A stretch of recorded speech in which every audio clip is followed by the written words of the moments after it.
I was on the way to my grandma's house about 4 years ago, and this big flash of light in the sky appeared with all different colors coming down from it, and it was like it was going to land right in front of us.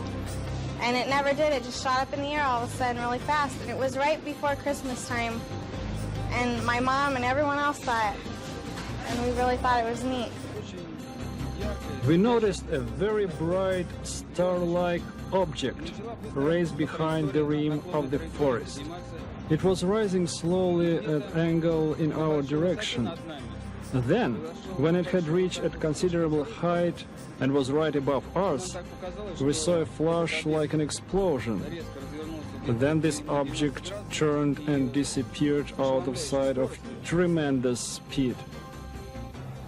While the sightings in the Soviet Union are sensational, the story of Gulf Breeze will play a major role in our program tonight. We're down here in Florida, where we've assembled a whole town full of people who say they've seen the UFO that's haunted this community since last November. The fact that we are in contact with the extraterrestrials shouldn't be hidden from the people. My name is William Coleman. When I was at the Pentagon, I was Public Information Officer for Project Blue Book. Before that, I was a fighter-bomber pilot, and I saw a flying saucer. We in the Soviet Union are interested in exchanging information on UFOs and extraterrestrials. Heads have very oval-shaped eyes, very narrow nose, slit for a mouth, slits for ears, no hair on the head, kind of a bulb-shaped head.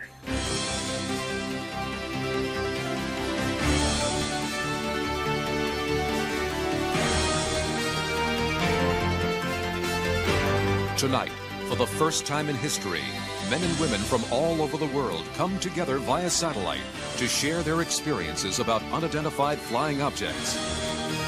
From the nation's capital, Washington, D.C.,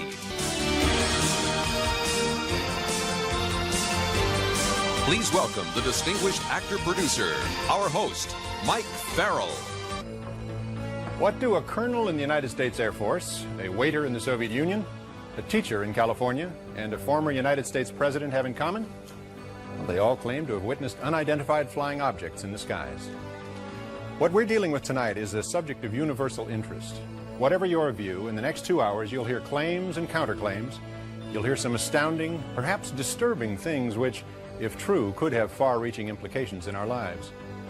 As is so often the case in complex questions, it comes down to our assessment of the credibility of the individual. A recent Gallup poll discovered that only 1/3 of the American public denied the existence of unidentified flying objects. UFO encounters are categorized into 4 groups. It was a U-shaped craft. I don't know how large it was because it's hard to scale distance in terms of how far I was. My sister and I were just walking around the block, and we looked up, and there were, lights on the bottom part of it that we could see as we looked up. And this person has experienced a close encounter of the first kind. You've had a close encounter of the first kind if you've seen a daylight disk or nocturnal light UFO at close range. On April 14th, 1984, hundreds of people in the small mining town of Morenci, Arizona, witnessed a huge boomerang-shaped object in the sky. Close encounters of the second kind are visual evidence of a UFO's landing, such as impressions made by the craft, burned or irradiated soil, trees, or grass. In August of 1979 in northern Minnesota, when Deputy Sheriff Val Johnson encountered a brilliantly lighted object, his vehicle was knocked off the road, the hood dented, 2 antennae bent, and a headlamp broken. In a close encounter of the third kind, which Steven Spielberg made famous, the witness observes or actually confronts the occupants of the UFO. Close encounters of the fourth kind include people who claim to have been abducted by extraterrestrials. In almost every case, abductees also claim to have been medically examined by the ETs and eventually returned home, unable to account for the missing time. Now welcome the author of The Search for Extraterrestrial Intelligence, the distinguished astrophysicist, Dr. Thomas McDonough. Dr. McDonough, welcome to the show. It's great to be part of this event. In your opinion, are we alone in the universe? Well, my own estimate is that just in our galaxy alone, there could be millions of planets that might be capable of sustaining life as we know it. The size of the universe is difficult to comprehend. In this galaxy, there are several hundred billion stars. Each one of these dots represents a galaxy, like our Milky Way. There are billions of them. So the sheer enormity of the numbers leads many scientists like myself to conclude that there must be life somewhere in the universe. So if extraterrestrials exist and are visiting us, then how do they get from there to here? One possibility is that in space you could accelerate until you were very close to the speed of light. With fusion rockets using the abundant hydrogen and helium already in space, so the rocket wouldn't have to be burdened carrying fuel, you could increase your energy by millions of times compared with conventional rockets. So, within our lifetime, even with our primitive technology, according to scientists Robert Bussard, Robert Forward, and Stanton Friedman, round trips to nearby stars could very well be feasible. We are close to being able to get from here to there. Thank you, Dr. Tom McDonough. With all the UFO sightings reported over the years in America, the logical question is, if they really exist, why don't they visit the White House? And then there they were, all of a sudden, on July 26, 1952. The Air Force tried and failed to intercept up to a dozen UFOs in the sky over the White House. The press conference 2 days later became the largest media event since the end of World War II. We can say that the recent sightings are in no way connected with any secret development by any agency of the United States. With all due respect to the Air Force, I believe that some of them will prove to be of interplanetary origin. In my position in the Research and Development Organization of the Bureau of Aeronautics and of the Navy Department, I am thoroughly familiar with both our aircraft and our guided missiles programs and can state without reservation that the Navy has no saucer-shaped aircraft or missile in any of these programs. Headlines around the country aroused so much attention that the Air Force formed an official investigative unit, Project Blue Book. With me now are two retired Air Force colonels who were actively involved in that inquiry. Colonel Robert Friend, who headed up Project Blue Book for 5 years, and Colonel William Coleman, a former Air Force squadron commander who was Pentagon spokesman and chief of public information for the Air Force. Colonel Friend, Colonel Coleman, welcome. Gentlemen, has the Air Force been involved with UFOs before the White House incident? During World War II, our pilots saw what were called gremlins and Foo Fighters. These were fireballs that appeared to fly along with our aircraft. We were concerned that these so-called Foo Fighters or fireballs might be foreign weapons that could threaten our national security. And did the Air Force ever try to chase a UFO? Yes, in fact, in 1948, one of our pilots crashed in pursuit of a UFO. The story made headlines all over the world. As I understand it, that crash added impetus to the conclusion that UFOs were extraterrestrial visitors. That's true, but the Air Force rejected the conclusion on the grounds of insufficient evidence. Even the name of the project was changed from sign to grudge during that period to preclude this unhealthy association. However, by the time Blue Book was involved, we started running into trouble. Hearings and inquiries regarding the way in which we were performing UFO investigations, in every instance, the Congress of the United States concurred in the way in which we conducted these projects. However, we were not disappointed with the 1969 decision to discontinue Project Blue Book. Out of the 12,000 reported UFO sightings, only 700 remained unexplained. Of that remainder, 100 of them really worried us. Why was that? Because these 100 sightings involved the two criteria that defined a worrisome phenomenon: high strangeness and high credibility, meaning that highly credible, multiple witnesses, like military airline pilots, see something they've never seen before. Have either of you ever seen a UFO? Yes, it was 1955, and I was a squadron commander at the time. We were flying a B-25 over Alabama when we spotted a strange silvery object some 25,000 feet above us, heading in the same direction. Since we were overtaking it, I changed course and eventually got within 1/8 of a mile of it, literally right on top of the thing. So you must have gotten a fairly good look at it. We certainly did. The whole crew. It was wingless, a disc some 70 feet in diameter, 15 feet thick at the center, your average run-of-the-mill flying saucer. Well, what happened then? It performed an astonishing maneuver. 1 second it was there, the next it was gone. But we chased it and caught sight of it again. It was skimming over a farmer's field, kicking up vortexes of red dust as it flew. We closed in on it from behind the trees, but it vanished. Did you make a report of this incident? We all wrote up reports. I was later debriefed by an intelligence officer, and years later when I was on Project Blue Book, I tried to find my report that was not in the files. Not in the files. Now, you say you saw this object at point-blank range. Could it have been a balloon or an experimental aircraft? Absolutely not. It displayed a level of technology far beyond anything I had seen on the Earth then and now. With this advanced level of technology, were you ever concerned that the object could be a threat to national security? No, not necessarily a threat to our national security, but I was uneasy about these UFOs because they were able to accomplish aerial feats that we couldn't. The apparent capability of these objects could possibly represent a threat to our national security. What's become of Project Blue Book? That's it, Mike. It was canceled in 1969 and will not be reactivated. Well, Colonel Coleman, Colonel Friend, thank you both. And while we're on the subject of Blue Book, let's hear another view from a scientist currently working for the government. Now, because he has insisted on anonymity, both his appearance and his voice have been altered, but his credentials have been thoroughly researched by the investigative team of Bill Moore and Jamie Chandray. They've given him the code name Condor. Project Blue Book was just a very low-level effort by the Air Force to collect information on sightings. It had a very minimal staff of one officer, an NCO, a secretary, and a scientist. The interesting, most exciting reports that came into Blue Book were often siphoned off by what they call moles within the organization. Those reports were pulled out of the files and never returned and just simply sent forward. The whole effort, as far as Blue Book was concerned, was that they tried every way they could to simply dismiss and explain away sightings. They certainly didn't want unknowns. The effort of Blue Book was to minimize the effects of these reports and to try to explain away as many as they could. And of course it worked. It worked in the fact that it closed down Project Blue Book and terminated the Air Force's involvement, official Air Force involvement, public involvement with the subject of UFOs.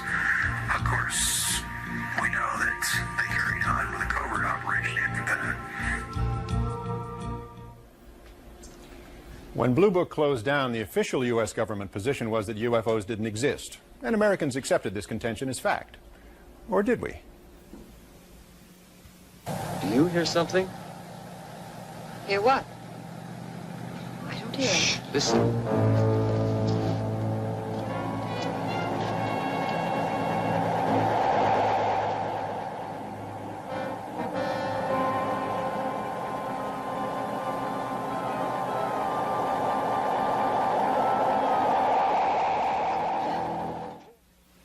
Subsequent reports were discredited, relegated to the tabloids at the supermarket checkout counter.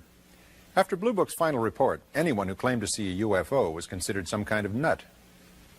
It was a saucer. We saw it. We heard it, both of us. What more do we need to know?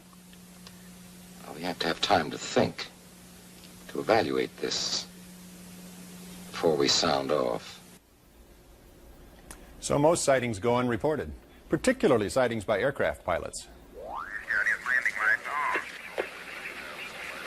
Could be a satellite. Aries 31, I have the primary target now in your 10 o'clock position, 5 miles off. I've never seen one like that. About an SR-71? The traffic is proceeding northeastbound, no altitude readout. Roger, Senator. Traffic's really moving now. Be a problem now. You send about 1,500 feet too long. Wait a second. Stand by one. Okay, Senator. Aries 31, the traffic is turned. He's heading right for my windshield. We're turning right immediately and leaving flight level 350 now. Aries 31, descend and maintain flight level 310. Break, Allegheny 444, turn right 30 degrees. Get on the horn of the 45th recon wing. See what the hell they could be testing up there. An Aries jet descending to maintain flight level 310. This is Indianapolis Center. Do you have any test operations restricted area 2508?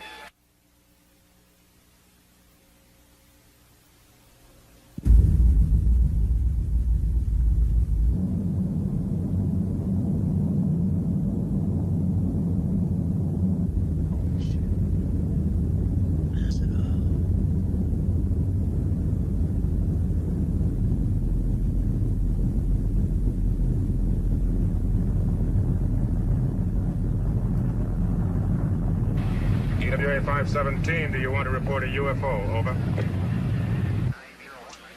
Negative. We don't want to report. Aries 31, do you wish to report a UFO? Over. Negative, we want to report one of those either. Aries 31, me neither. I'll try to track traffic to destination, over. With me now are Dr. Richard F. Haynes and Captain Neil Daniels. Dr. Haynes, now retired, directed research and development projects at NASA's Ames Research Center for 20 years. Welcome, Dr. Haynes. Captain Daniels. Dr. Haynes, tell us about pilot sightings that you've been studying. Well, Mike, I've dealt with over 3,000 pilot cases from all over the world, including some very skeptical pilots, I might add, who have since seen a UFO and completely changed their minds and risked their reputations. Why do you limit your research to pilots? Well, because pilots are very reliable and credible witnesses. Their jobs and their lives of their passengers depend on them. They must be aware of what's going on in the skies around them. Unfortunately, most of them ask for anonymity. Really? Why is that? Well, I think it's because of fear of ridicule, or worse, fear of losing their jobs. I mean, no airline wants to be promoted with the slogan, "Fly us and see a UFO." Might increase business. Fortunately, we do have a pilot who has come forward and has enough courage to share his experiences. Captain Neil Daniels, who flew for United Airlines for 35 years. Captain Daniels, thanks for being here. Would you tell us about your experience with a UFO? I was piloting a flight from San Francisco to Boston on March the 12th in 1977. At an altitude of 37,000 feet, I became aware of a blinding, bright white light out to the left of the DC-10. I estimated it to be at about 1,000 yards, and I don't know, the object could have been several hundred feet in diameter, but it didn't read on ground radar. Could you tell what it was? No. Could it have been a commercial flight or a military aircraft? Absolutely not. At the speed at which it departed, I've never seen anything like it. Was this object in any way a threat to your plane? The three compasses were indicating opposite directions, and the plane was veering off and banking to the left by a strong magnetic pull. Well, how did you and your crew react? The flight engineer kept repeating, "I don't want to see it. I don't want to know about it." I don't want to know about it. Did you file a report? It was a short layover, and the FAA would have hassled me all night, so I let it go. So that was the end of that? Yes, but 6 months later, I was on a hunting trip with my boss, and I told him the story, and he said, "Gee, I'm sorry you told me that. Strange things happen to people who have these sightings." Strange things? Like what? Well, in my experience, people are fearful of losing their jobs or being transferred. So much for telling the truth. Incidentally, Captain Daniels now lectures at San Francisco's Fear of Flying Clinic. I mean, flying airplanes, not flying saucers. This is American Flight 812 requesting...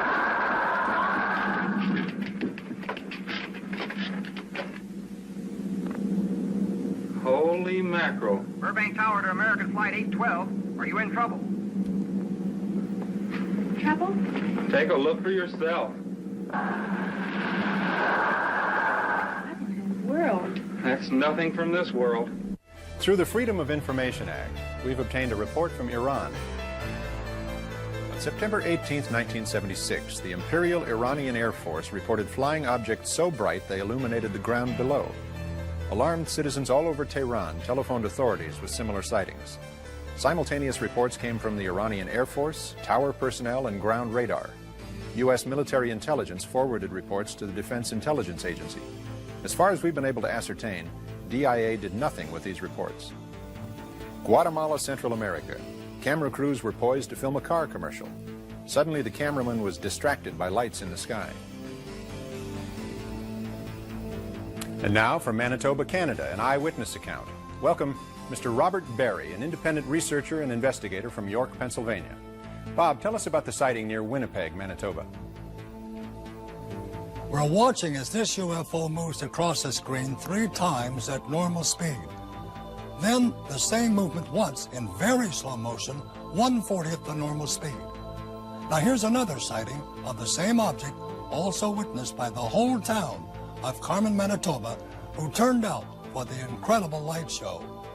Now, as we slow the film down, watch as the UFO jumps from the right side of the screen to the top of the screen and lights up the whole sky. The UFO is calculated to have been traveling faster than 30,000 miles an hour. Now, by satellite to Moscow for the first UFO glasnost in television history. Please welcome, from the Soviet news agency TASS, our journalist and UFO investigator, who has researched many encounters with UFOs in the Soviet Union, Mr. Sergei Bulantsov. Tell me, what are the most impressive recent UFO reports in the USSR? In 1984, a Tupolev aircraft flying from Tbilisi to Tallinn encountered a UFO at 4:10 a.m. Can you tell me who witnessed the event? First the pilot noticed a bright beam of light shoot down to the ground. Everything on the ground, road and houses, were totally illuminated by the, please illustration, were totally illuminated by a beam of light. The beam of light was redirected onto the airplane, and the crew saw a blinding white point of light surrounded by concentric colored circles. Yes, I'm told that that indicates the presence of a very strong magnetic field. What happened next? The white point of light swept down to the plane, leaving a green cloud, and began to swing from left to right, up and down once again. Finally, it flew alongside the airplane, and as if it was an escort, the passengers of the plane also saw this UFO, and after landing in Tallinn, Estonia, the crew was told that this UFO had been also seen on the radar screen. The common denominator in these sightings seems to be some sort of light phenomenon. In March 1981 in Yaroslavl, some 200 kilometers from Moscow, north of Moscow, two witnesses, Vitaly, 23, and Alexander, 32, saw something really very strange in the park. That was an egg-shaped object lying on the ground just 6 or maybe 7 meters from them. The object was bluish, about 5 meters in diameter and 2 or 3 meters high. Suddenly the object moved and began to open like a flower. Alexander saw two human-like beings of European type, but very tall, more than 2 meters, close to 7 feet. They grew up from the center of the object and approached Alexander. He said both beings were radiating some kind of rose-colored light. Their heads were clear, but the rest of their bodies seemed out of focus. And then a very strange telepathic conversation took place. They said, "Don't be afraid, we won't hurt you." In the movie here, The Close Encounters of the Third Kind, the extraterrestrials communicate with us through some sort of language of music, much as you suggested they talked to Alexander. What happened next? Both human-like beings entered the flower. It closed and disappeared. What about the other man? What was he doing during this time? All this time he was sitting on the snow as if he was paralyzed. He didn't take part in the conversation. I don't blame him. Have you investigated any abduction cases in the USSR? Yes, in June 1975, near Borisovlebsk, south of Moscow, at 2 a.m., a Soviet army officer saw a very strange domed UFO aircraft on the ground. He approached it and saw two alien silhouettes inside. When he came closer, he felt something like an invisible wall and then lost consciousness. When he recovered, he saw an alien aircraft fly away. He thought about 15 minutes had passed, but when he checked his watch, much to his amazement, 1 hour had passed. And later, he had the same dream over and over again. He was flying over the UFO landing site. So he thinks he was abducted. That sounds actually very similar to some of the abduction stories we've encountered in the United States. I understand you have some photographs that you can show us? Yes, certainly. This one was made in Bulgaria, near Stara Zagora, in July of 1978. A married couple was drinking tea at their country house when they saw this hovering object. And another UFO, this UFO, yes, this UFO had been seen near at the Murmansk region, near Finland's border. The same year, this snapshot had been reportedly made by the militia. Thank you, Sergei. Joining us now is Leonard Nikishin, Science Secretary excuse me, of the Working Group Extraterrestrial Intelligence in the USSR Academy of Sciences. Mr. Nikishin, I understand that you have thousands of reports of UFO sightings in the Soviet Union. Yes. Most of them were explained later as natural events, but some were mysterious and unexplainable. I feel these are extraterrestrial probes without life as we know it. You mean unmanned space probes. Was there any official reaction to UFOs from Soviet science? Recently, most scientists here dismissed them. But now the situation is changing.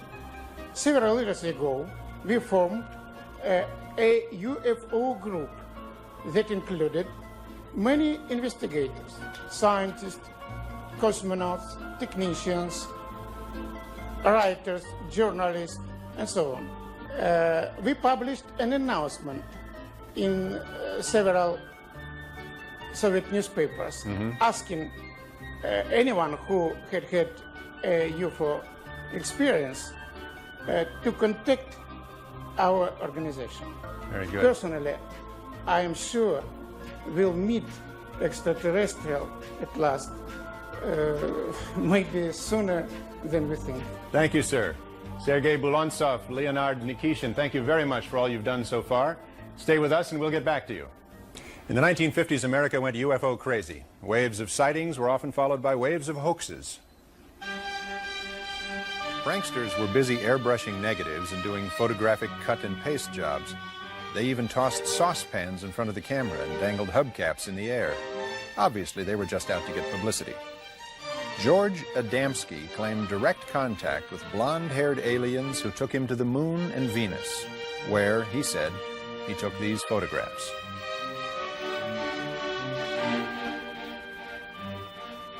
Then came the Barker incident at a small airfield in West Virginia, where this film footage was shot. This was termed the Lost Creek Flying Saucer.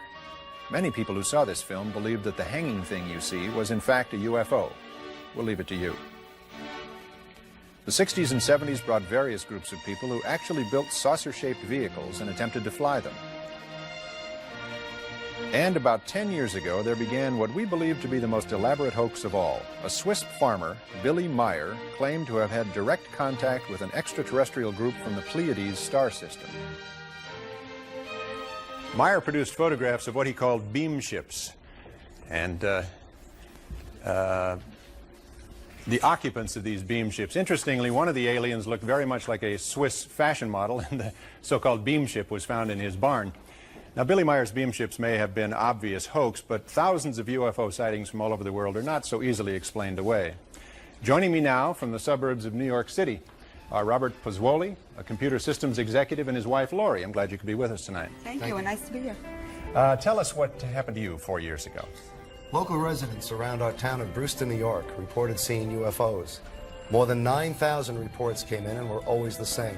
Noiseless, hovering, boomerang-shaped objects approximately 150 feet from wingtip to wingtip. When we spotted it, I had my video camera and we quickly started shooting the footage you'll see. I think your comments on the tape are especially interesting. Let's look at it now. Oh, good God. I don't know. Not quite. I'm going to tell you something, honey. I don't know what the hell it is. Tell me, what kind of effect this sighting has had on your life? Well, we've become very popular. Well, that's certainly not bad, is it? No. Rosemary Osnato, a commercial graphic artist, lives in New York City's East Village. Rosemary suffered a broken kneecap last year and is recuperating from the injury. Al Hassim lives in the Bronx with his wife and 11-year-old daughter and works the 4 p.m. to midnight shift for the telephone company in Manhattan. In his off hours, Al likes to play guitar and write songs. Lisa Salviano of Lake Hiawatha, New Jersey is 24, married, and pregnant with her first child.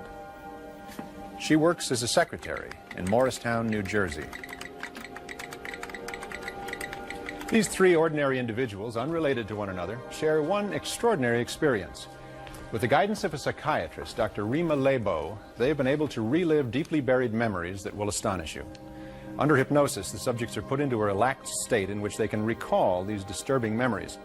And once regressed, they relive the experience in real time, often very emotionally, moment by moment. They re-experience what they went through the first time, though it may have taken place months or even years earlier. Now, please watch as we replay portions of their hypnosis session now.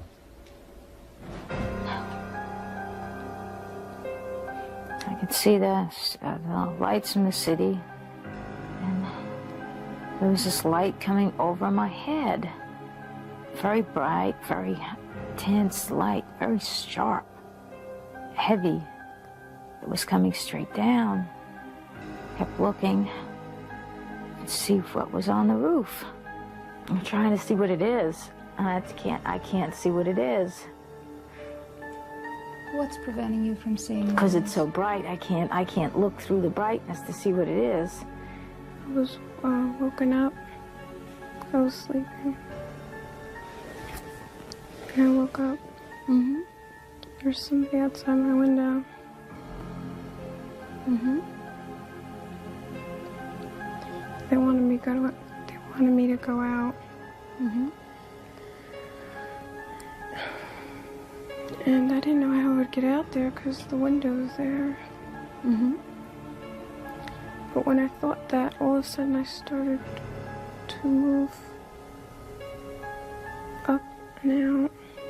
And I went through the window. And I thought that was so neat. Can you feel your feet on the floor and walking in a regular way? No. Oh. It doesn't seem like I walk because it seems like I don't see anything like when you walk, you can see like things going up and down when you walk. This is smooth. When you get to the end of this walk, where are you? Some kind of control or something. Mm-hmm. What makes it look like some kind of control room? Because of this. It's like a big console in there. I think there was a table in the room. Table in the room? Like an eating table? Mm-mm. Oh, what kind of table? Like a doctor's office. Like they make me lie on it. Lie down on the table? You're lying on your tummy? On my back. On your back. When you're lying there, are you alone? No, they're all over. They're all over. Does anybody touch you? I think they do, yeah. Where do they touch you? I think like my arms and legs. Are you alone? No, they're all over. How many of them are there around the table? At least 4 or 5. Mm-hmm. And are they all doing something, or are they all watching? No, they're watching too. Uh-huh. How many of them are actually doing something? 1. They're so ugly. What makes them so ugly? They look mean. What makes them look mean? They don't smile. They don't smile. God, he's ugly. That is an ugly thing. Very ugly.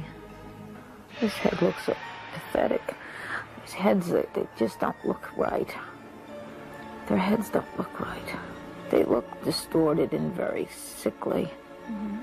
It's, the skull looks pointed in the front and larger in the back. He looks like a big insect. What makes him look like a big insect? The shape of his head. Tell me about the shape of his head. Almost like a football. Their eyes are very black, Mm-hmm. and slanted, and sort of wrinkled around the edges, around the eyes, are sort of like lizard eyes in a way. Big black eyes. Big black eyes. Did they have pupils? Whole eyes black. What color eyes does he have? They look like they're black. With us now is the noted psychiatrist Dr. Rima Lebeau and the best-selling author and researcher Bud Hopkins. Dr. Lebeau. Bud is the author of 2 books, Intruders and Missing Time, a documented study of abductions. Thank you both for coming to Washington to see us. Dr. Lebeau, you've done studies of UFO abductees who have been hypnotically regressed. Can you tell us about it? Psychiatrists are trained to recognize emotional trauma and to treat it, not to evaluate whether aliens exist. Many of these patients are sensitive, sane people who have in common only the belief that they've been abducted, and they're frightened by what happened to them. They don't want fame, money, or publicity, only relief from hidden, painful memories. Now, skeptics question the use of hypnosis. However, careful examination of the material shows its usefulness in these traumatic situations. They also say that abduction reports are the products of overly rich fantasy lives. If that were the case, the report should be as diverse as people's dreams. Instead, we find striking similarities in accounts from all kinds of people, from all walks of life. Post-traumatic stress disorder does not occur unless there has been external trauma, like that some Vietnam vets and assault victims or rape victims experience. But many abductees show the serious and disabling effects of helplessness and violation. With proper treatment, these symptoms can be relieved. Bud Hopkins, must everyone who claims to have been abducted be hypnotized? Absolutely not necessarily at all. In about 25% of the cases, there is no memory loss at all. In the other 75%, the loss of memory seems to have happened because their abductors put them in something like a hypnotic trance state. I see. So a counter trance is helpful to get them to remember the abduction experience. But what makes reports of abduction believable? Essentially the commonalities of these accounts, a cluster of similar recollections in cases that I've had from all over the world, all the continents of the world. And I've studied hundreds of cases. People notice a period of missing time which they cannot explain. There's a lot of fear and terror, sometimes about a remembered place. There are strange lights that they describe in a similar way. The descriptions of the craft's interior, the craft's occupants are described in extraordinarily similar ways. They also describe the medical procedures that occur in very, very much the same way. And the most interesting thing, and the sad thing of all perhaps, is that these abductors are not interested in communicating with our minds, but they're interested in the physical state of our bodies. Thank you, Bud Hopkins and Dr. Rima Lebeau.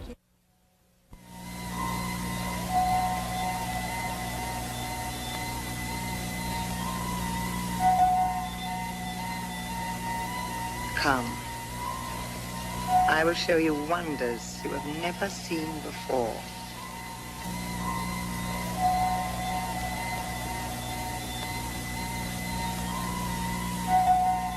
One of the most intriguing UFO stories occurred in July of 1947 in New Mexico. With me now are Bill Moore, co-author of the Roswell Incident, and nuclear physicist Stanton T. Friedman. Both of these gentlemen have done extensive research on this case. Thanks for joining us. Bill, how many people were involved in the New Mexico incident?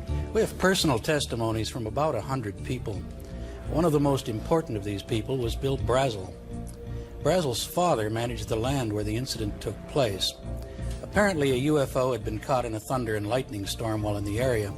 The next day, Brazel's father went out on horseback to check for property damage and came upon the wreckage of a strange aircraft which fanned out for nearly half a mile. The corpses were found a couple of miles from the site of the crash. Wait, just a moment. Corpses? Dead alien bodies, called extraterrestrial biological entities, EBEs if you wish. We got reports that they appeared to be small humanoid bodies with large hairless heads, wearing one-piece seamless gray skin-like clothing. We assume they must have ejected from their craft with some kind of ejection capsule. The Air Force came and recovered the bodies and took them away for autopsies. Gentlemen, autopsies, EBEs, this is rather unsettling information. Level with us. What do we know to be fact? We know these are the facts. A very strange spacecraft exploded. Pieces of the craft were recovered. Several bodies were found and removed along with the wreckage. We can prove the story was covered up very quickly at the highest level and given a classification above top secret.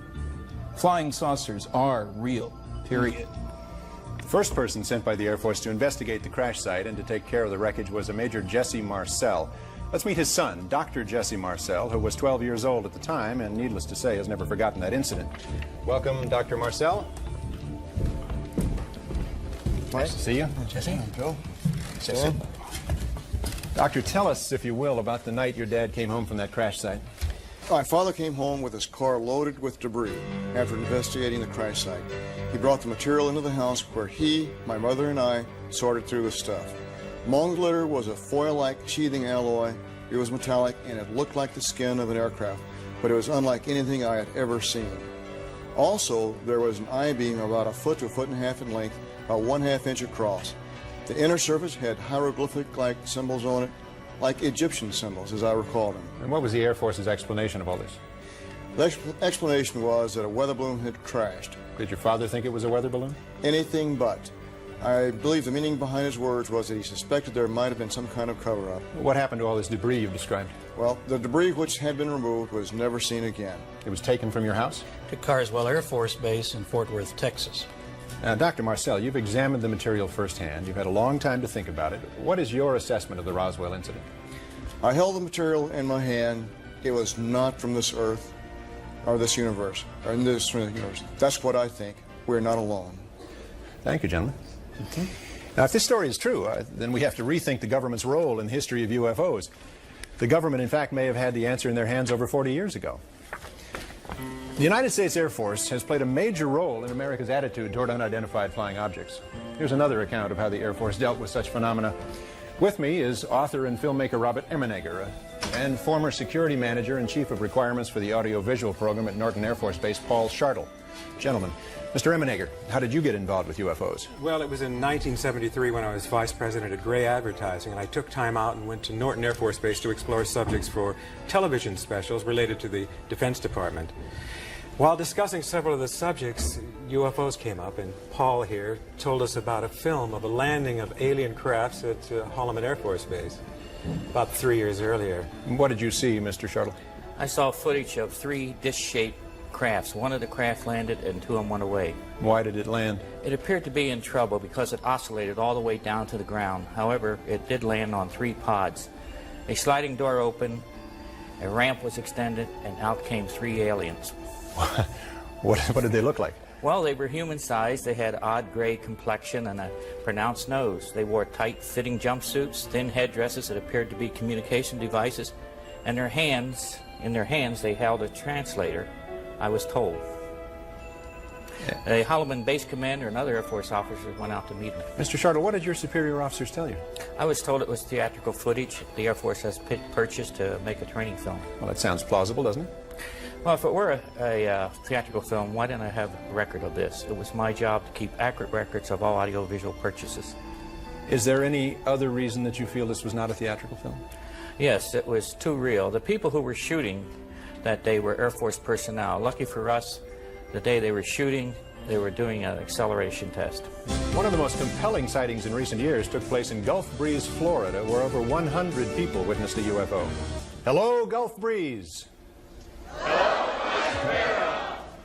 What about it, Gulf Breeze? Is there really something going on down there, or is it all an elaborate hoax? Dwayne Cook is editor of the Gulf Breeze Sentinel. Donald Ware is a UFO investigator who claims to know of 153 first-hand witnesses who have seen the object. Jerry Brown is the chief of police in Gulf Breeze. Don, you're an ex-Air Force officer who's firmly convinced something extraterrestrial has been appearing in the skies above Gulf Breeze. What convinced you? Mike, one couple had 22 encounters, including 18 separate photographic sessions in a 5.5-month period. And many independent witnesses, highly credible, also reported seeing the same objects that were photographed. All right. 4 people reported seeing the aliens, 6 reported blue beams coming from the UFO, and 10 have reported periods of missing time. Okay, how about you, Chief Brown? I take it you're not convinced. No, sir, I'm not. We are have one of the busiest airspaces in the country, And not to say that all these people here are lying, not telling the truth. I firmly believe they are seeing something, because at any time or any place there's different lights, different things that you can see. What I don't believe is the things the local papers and the TV media has put out of a flying saucer with beings from another planet. I just simply don't believe that, Mike. Okay, Dwayne, I guess you could say that you're the fellow responsible for stirring this up. Your paper has faithfully supported Ed's story, much to the consternation of many of your neighbors. Well, I guess you could say we have stirred it up, Mike, but I really can't say I'm aware of any too much consternation. Most of Gulf Breeze really believes Ed's photographs and his story, just like they believe the 100+ other witnesses that have seen it, most of which are here tonight. Now, reporter Mark Curtis in Pensacola has followed the saga of the Gulf Breeze UFO from the very beginning. What were your initial thoughts? This is the story of the witnesses and the people. Charlie Summerby and his wife Doris saw this object last November. Charlie, if you could tell us what you saw. Well, it was right after sunset over East Bay. We saw this circular object. It was bluish gray in color and with light shining out through portholes. And the really amazing thing was there was no sound. Jesse and Alice Bertram, please join us. Jesse is a youngster here. He was playing with a friend last December. Tell us what you saw. We were climbing a tree and we saw a blackish white object and it was moving. Then it disappeared. We ran behind the Gulf Breeze Elementary School and then we saw it moving again. Then it disappeared. Mrs. Bertram, what did you do? Did you believe these youngsters when they told you this? No, I didn't. I'm a skeptic anyway, but I had them sit down at different ends of the table and draw what they saw, and the pictures were identical and they matched what were in the newspaper. One of the most interesting sightings came from Jeff Thompson. Jeff, if you join us and tell us what you saw in the morning during the daylight on November 11th. Yeah, it was November 11th at 8:10 in the morning. A UFO came within 400 feet of me at treetop level. I noticed 2 military jets were following it about 2 air miles. The UFO shot up at a 45-degree angle and waited for the jets to approach a little closer, and then in an instant it just shot straight up. What happened to the jets, and are you sure they're military jets? Yeah, they're military jets, I believe out of Eglin, because around here we just have the red and white Navy training jets, and they just, the military jets just kind of curved over the bay and went on back towards Eglin.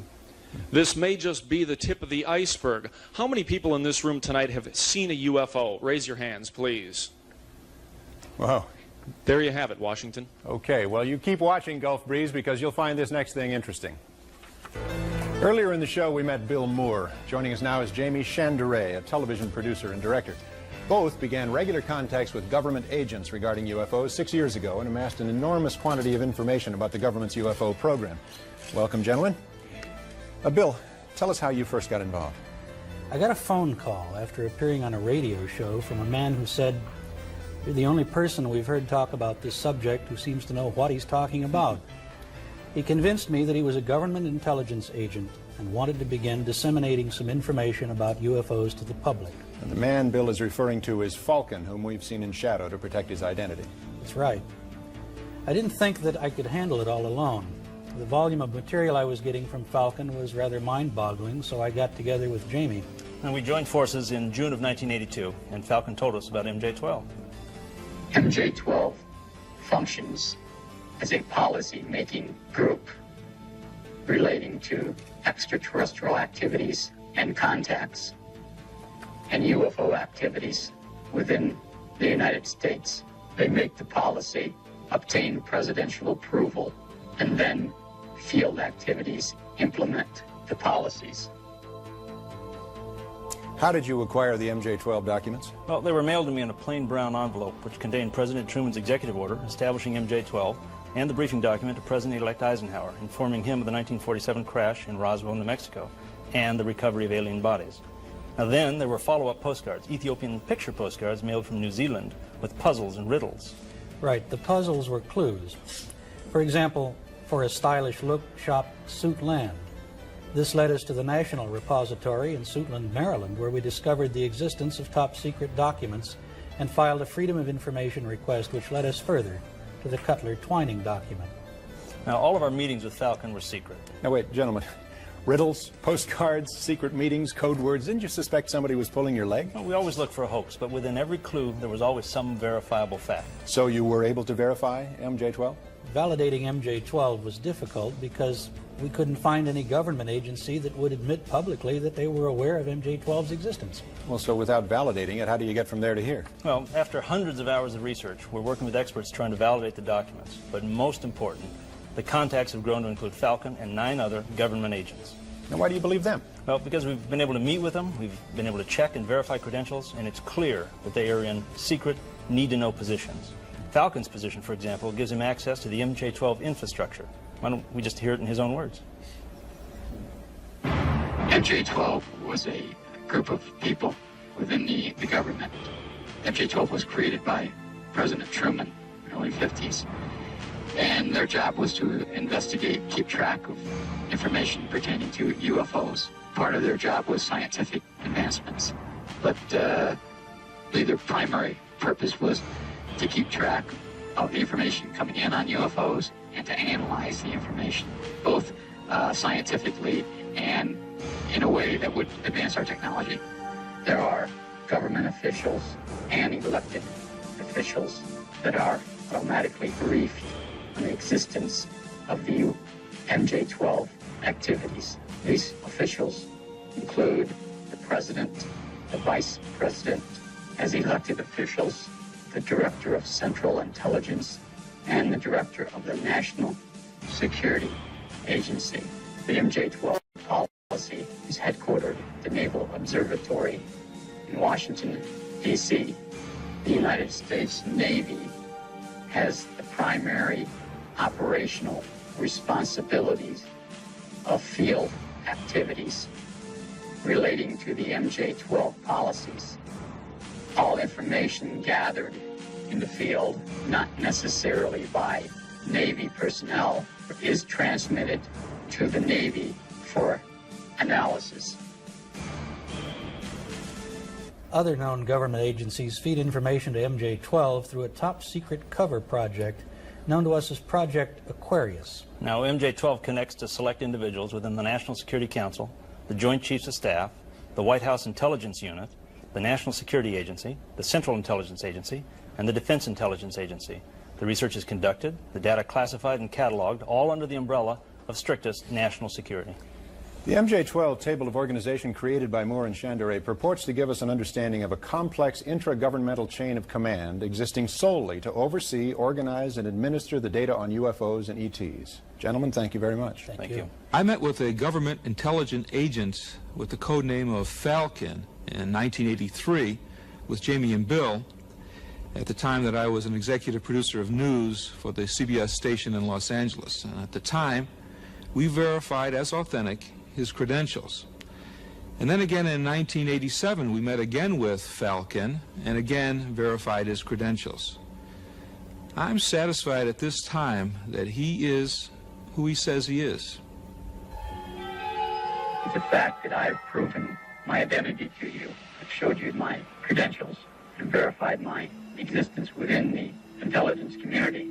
You also have some of my colleagues who have verified the same information. We asked Falcon where he found out so much about extraterrestrial biological entities, or EBEs. This book, or it's called the Bible within the MJ-12 community, contains historically everything that occurred from the Truman era up through the 3 aliens being guests of the United States government, technological data gathered from the aliens, medical history gathered from dead aliens that were found in the desert, autopsy information gathered from dead aliens found in the deserts, and information obtained from the extraterrestrials regarding their social structure and their information pertaining to the universe. Was there an additional source of information? Presently, as of the year 1988, there is one extraterrestrial being. He's a guest of the United States government, and he's remained hidden from public view. The Yellow Book is a book that was exclusively written by the second alien. The book relates to the aliens' planet, solar system, suns, the culture and the society makeup on the planet, the social structure of the aliens, and the aliens' life among Earthlings. What was most intriguing to me in my experience with the aliens is I believe, an octagon-shaped crystal, which when held in the alien's hand and viewed by a second person, displays pictures. These pictures can be of the alien's home planet or pictures of Earth many thousands of years ago. We asked where the EBEs came from. He was in the Zeta Reticuli star group. Now Condor tells us about a deal our government made with the aliens. From what he understands, an agreement signed between our U.S. government and the extraterrestrials. And essentially the agreement says that we won't disclose your existence if you do not interfere in our society. And we allow you to operate from a designated base here in the United States. It's in the state of Nevada in an area called Area 51 or Dreamland. The extraterrestrials have complete control of this base, which is located in Nevada. My understanding is that 3 different aliens of the same species have resided within the United States from 1948 or 49 until present day. The first alien was captured in the New Mexican desert after its craft crashed. The alien, which was named Eva by the government, was kept in captivity for 3 years. We learned a great deal of information about the aliens' race, culture, and spacecrafts. The second alien was a part of an exchange program. I don't recall what year that alien visited. The third alien was also part of an exchange program and has been a guest of the United States government since 1982. We asked what they looked like, you know, a run-of-the-mill EB. A creature about 3'4" to 3'8" tall. Their eyes are extremely large, almost insect style. Their eyes have a couple of different inner lids. The days were extremely bright, probably 2 to 3 times as bright as our sun, I think. They have just 2 openings where our nose would be. They have a small mouth. They have no teeth as we know it. They have a hard gum-like area. Their internal organs are quite simple. They have a one organ which does the job of our heart and lungs. Their digestive system is really simple. Their skin structure is extremely, it's a very elastic skin and hard, probably hardening from their sun. They have some basic organs. Their brain is more complex than ours. It has several different lobes than ours have. Their eyes are, where our eyes are controlled by the back of our head, theirs is controlled by the front of the brain. Their hearing is quite better than ours, almost better than a dog's, small areas. Their sexual organs they have males and females. Their kidney and bladder is one organ. They excrete waste. They have another organ, which I don't know if our scientists determined what it was for, but they believe it's to transfer the solid wastes and the liquid wastes. They have hands without thumbs. They have 4 fingers without any thumbs. Their feet are web-like, small web-like. So many questions occur. Do they believe in a supreme being? What's their intelligence level? What's their average lifespan? It's approximately 350 to 400 Earth years. It's my understanding that the aliens have an IQ of over 200. They have a religion, but it's a universal religion. They believe in the universe as a supreme being. The aliens enjoy music, all types of music, especially ancient Tibetan style music. We asked about their diet. They do eat vegetables. They like vegetables. And their favorite dish or snack is ice cream, especially strawberry. Well, the next time you're in an ice cream parlor, just quietly notice who orders strawberry, okay? As a wrap-up, Falcon and Condor said to us, I personally feel that this information should be presented to the public. There's only a small portion of the information that we've gathered from the extraterrestrials that should be safeguarded or classified. Condor also suggested he'd like to see a congressional hearing on the subject. Interestingly enough, he, Falcon, and a third source have agreed to meet with the senator's staff to discuss all of the information they claim to have concerning UFOs and aliens. From this meeting, a Senate investigation could ensue. Now, if this is true tonight, we're witnessing history in the making. Once again from TASS, here is Sergei Bolantsev. Tell us again, Sergei, about the preliminary findings from Tunguska in Siberia. Are you on the line, Sergei? The Tunguska explosion, which occurred in 1908, still attracts a tremendous amount of public attention. I traveled twice to the site of the explosion. It is in a very remote, very distant part of Siberia.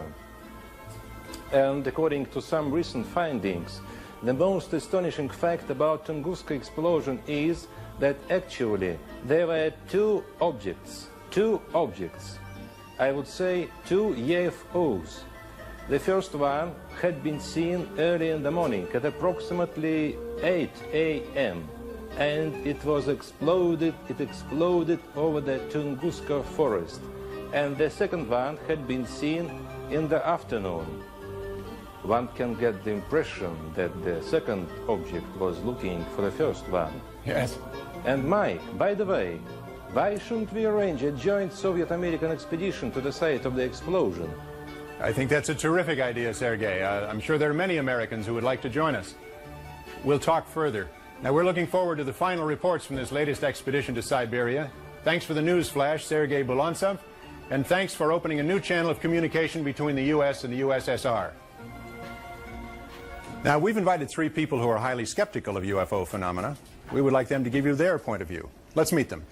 First, David Williamson, a 30-year veteran NASA senior staff member who is well known as the UFO point person at the National Aeronautics and Space Administration. James Oberg, who has written many books and articles about space and UFOs and lectures widely on related topics. And finally, Dr. Herbert Spiegel, who heads the Columbia College of Physicians and Surgeons postgraduate program in hypnosis and is the author of the book Trance and Treatment, The Clinical Uses of Hypnosis. Gentlemen, thank you for being here. Dr. Spiegel, you're the expert in hypnosis. What do you think of the technique of hypnotic regression?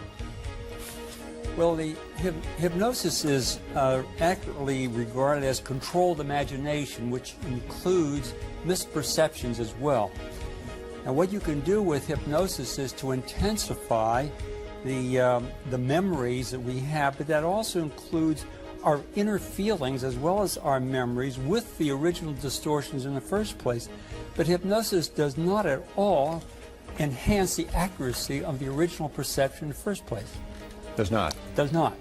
The question of commonalities, does that mean anything? It's simply because we know that in our forensic work that too many misperceptions occur in the first place. I see. And if you now intensify it with the vivid recall of hypnosis, then all you do is exaggerating what you already started off with as a misperception. All right, sir. Mr. Williamson, what does NASA's point man on UFOs have to say in response to the material you've seen? It's sort of interesting. The official NASA position has been for 11 years that we will analyze legitimate materials physically available to us, given us a quick claim so that we can cut it apart and so forth. Mm-hmm. In those 11 years, we haven't had any physical evidence.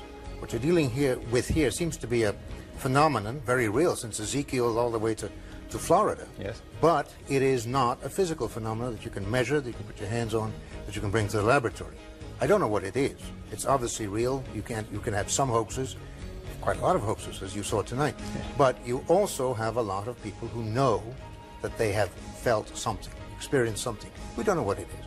Keep an open mind and wait for physical evidence is probably the best scientific advice you can get. In the meantime, look for ways to measure this thing.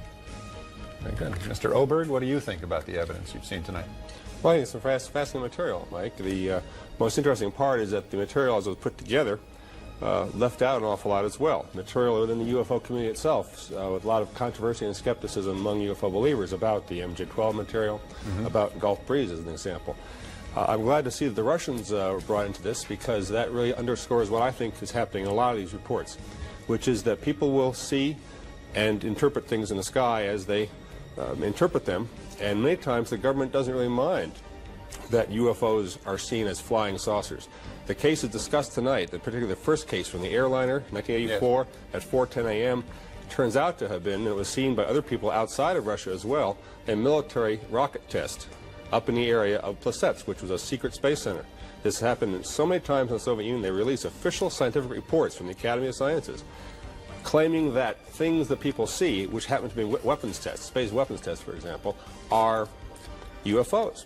So to call them flying saucers and to present that point of view is actually to take part in the cover-up of their true nature, which is in some ways a very ironic feature.